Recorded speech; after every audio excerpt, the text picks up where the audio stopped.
Hey, what's up everybody? It's just serving Kreationz. Today I'm going to show you how to do a quick oil change on your Toyota Sequoia.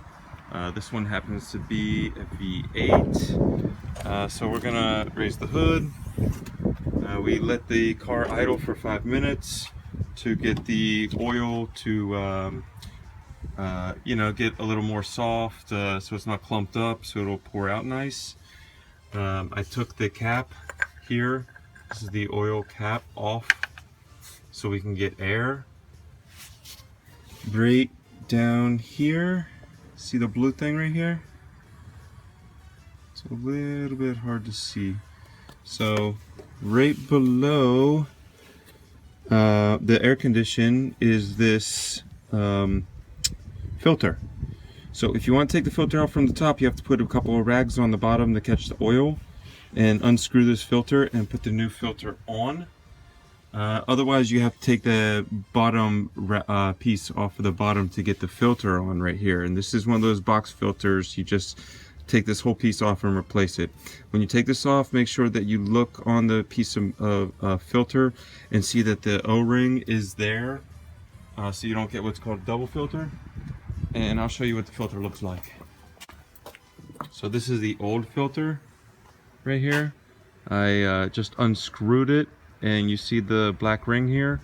This is called a double gasket. When you leave this on the car and you put the new gasket on with the new filter, and then the pressure leaks oil in between the two. So this is the old filter.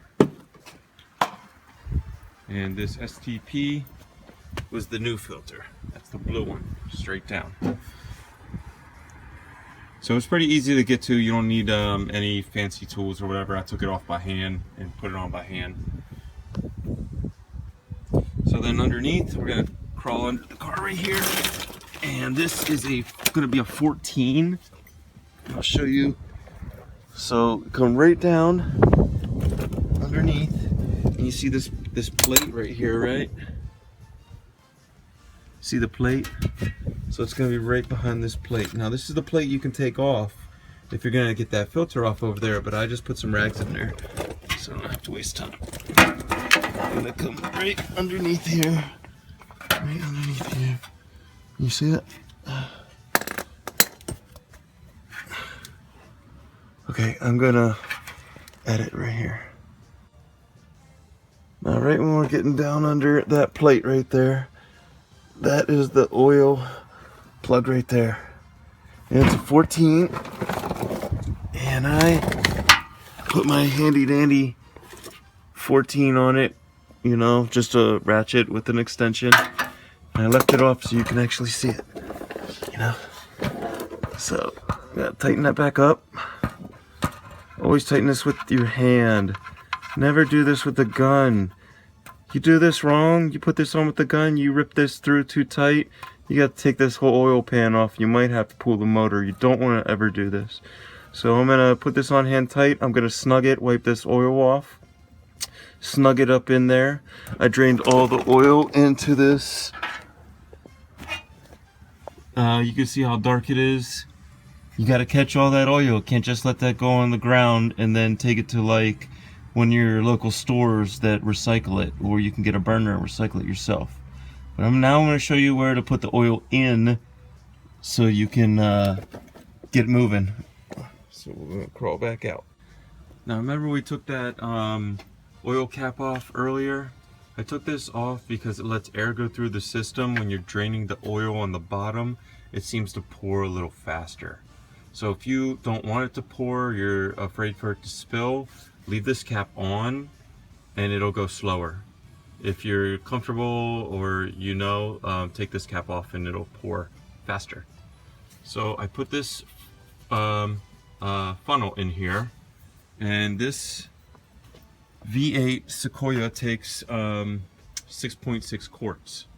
So it's very high up, so I went and got a stool. I mean, don't try to be macho about this. This is a truck. It's on nice big truck tires, so do things the right way. Get up here, and then just pour this in, I'm going to pour this entire one in first because this is 5 quarts, Then I'm going to measure out 1 and then a 1/6 of a quart. So this will be 5 plus 1, 6, and then one more 1/6. And then I'm going to run the car for a couple of minutes and turn it off and check where I'm at. So this is the Toyota Sequoia quick oil change. I hope you guys are confident to do this on your own. I'm giving out basic classes all the time on different vehicles, so please give me a subscribe. Last thing you have to do after your oil change is when you turn the car on, you have to make sure that this is on mileage. It can't be on trip A or trip B. It has to be on regular mileage. And then this is your mileage reset for the trips. So you turn the car off. You're gonna hold this in and turn the car on at the same time. So I would hold this in with this hand,